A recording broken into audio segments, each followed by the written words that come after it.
জগদ্দলে বোমা ও গুলি চলার ঘটনায় চাপানুতর রয়ে গেছে। বাড়ির চারপাশে সিসিটিভি ফুটেজ চেয়ে প্রাক্তন সাংসদ অর্জুন সিংকে শুক্রবার দুপুরে জগদ্দল থানায় তৃতীয়বার ডেকে পাঠিয়েছে পুলিশ। যদিও তিনি আইনিভাবে চিঠি দিয়ে এই জবাব দেবেন বলে জানিয়েছেন, তবে তিনি নিজে থানায় যাবেন না। সূত্রের খবর, এদিন অর্জুন সিং তার আইনজীবী মারফত হাইকোর্টের দ্বারস্থ হয়েছেন। অর্জুন সিংয়ের অভিযোগ, তার বাড়ির সামনে বোমাবাজির ঘটনা ঘটেছে। এরপরেই তাকে এই ঘটনার মামলায় জড়িয়ে নোটিশ দিয়ে ডেকে পাঠানো হয় থানায়। তিনি হাজিরা না দেওয়ায় পুলিশ তার বাড়িতে এসে তল্লাশি চালিয়েছে, কিছু জিনিস বাজেয়াপ্ত করেছে। বিচারপতি তীর্থঙ্কর ঘোষ মামলা দায়ের করার অনুমতি দিয়েছেন।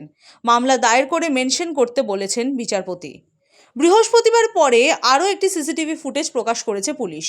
সেখানে দেখা যাচ্ছে রাস্তার এক পাশ দিয়ে নমিত সিং ও অন্য পাশ দিয়ে মোহাম্মদ ফিরোজ দলবল নিয়ে একটি গলিতে ঢোকে। এর কিছুক্ষণ পরেই দুই গোষ্ঠীকে দলবল নিয়ে ওই একই রাস্তা দিয়ে পালাতে দেখা যায়। গলির ভিতর থেকে অর্জুন সিং দলবল নিয়ে ফিরোজের দলকে ধাওয়া করেন। বৃহস্পতিবারও একটি সিসিটিভি ফুটেজ প্রকাশ করেছিল পুলিশ। সেখানে দেখা গেছিল গলির মধ্যে দলীয় কর্মীদের সঙ্গে দাঁড়িয়েছিলেন অর্জুন। আচমকাই কয়েকজন যুবক সেখানে গন্ডগোল পাকালে অর্জুন সিং তাদের পিছনে ধাওয়া করেন। অর্জুন সিং বৃহস্পতিবারই পুলিশের বিরুদ্ধে ক্ষোভ উগরে দিয়েছিলেন। তার দাবি, পুলিশ নিরপেক্ষ থাকলে জগদ্দলে এমন অশান্তি হতো না। 20 মিনিট থেকে 10:50 আজকে 12:30 সব গল্পটাকে যেটা আপনাদের সামনে বলেছি সেই কথাটাই ঘুরিয়ে ফিরিয়ে রিভাইজ করছিল। বলছিল আমাদেরকে বলা হয়েছে আপনি নাকি গুলি চালিয়েছেন। আমি বললাম আমার অত সময় খারাপ হয়নি কি আমাকে গুলি চালাতে হবে। আমি যেদিন থেকে আর্মস কিনেছি সেদিন থেকেই টেস্টিং ও ফায়ারিং করিনি, তো গুলি চালানো কথা তো বলো, তাহলে তো এর ইনভেস্টিগেশনের দরকার। যখন ইনভেস্টিগেশন করবেন 30 বছর ধরে লাইসেন্স, 30 ইয়ার্স উপরে লাইসেন্স।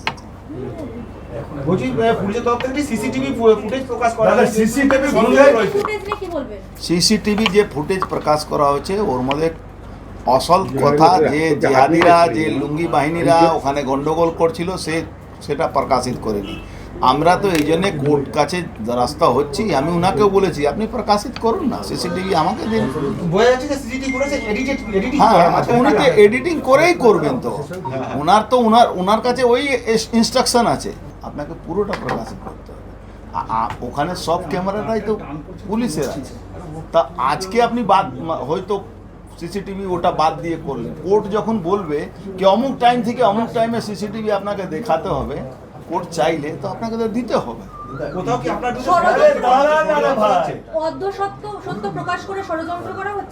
হ্যাঁ, ও ষড়যন্ত্র চলবে, ওরা করবে, ওতে আমার কোনো চিন্তা নেই।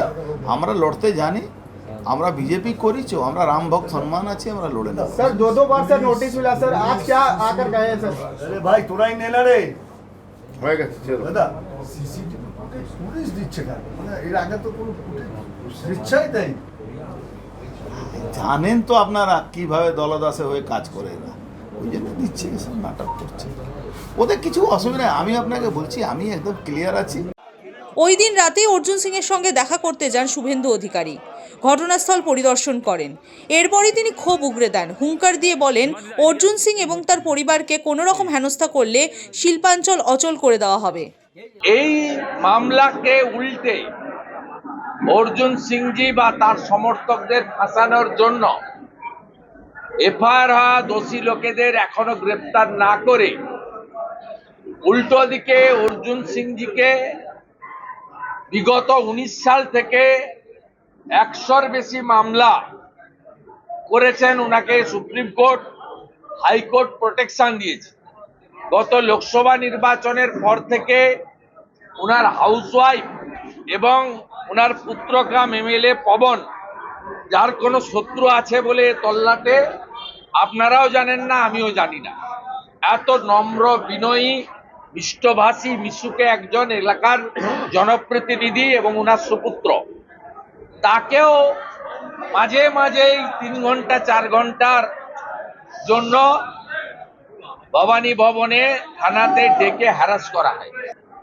আমি বিরোধী দলনেতা হিসেবে আমাদের এই সাংগঠনিক জেলার সভাপতি মনোজ ব্যানার্জি, রাজ্যের নেতা তাপস রায়, এলাকার এমএলএ পবন সিং পরিষ্কার হুঁশিয়ারি দিয়ে যেতে চাই, অবিলম্বে যে নির্দিষ্ট লোক ফিরোজ সাদ্দাম যাদের নামে এফআইআর হয়েছে যদি গ্রেপ্তার না করেন তাহলে আমরা কমিশনারেট ঘেরাও যেমন করব, অর্জুন সিংজিকে যদি উত্ত্যক্ত করা হয়, গ্রেপ্তারের চেষ্টা হয়, আমরা ব্যারাকপুর শিল্পাঞ্চল জুড়ে বন্ধ হরতালের দিকেও যেতে বাধ্য হব। ব্যারাকপুর থেকে প্রতীতি ঘোষের রিপোর্ট, দ্য ওয়াল।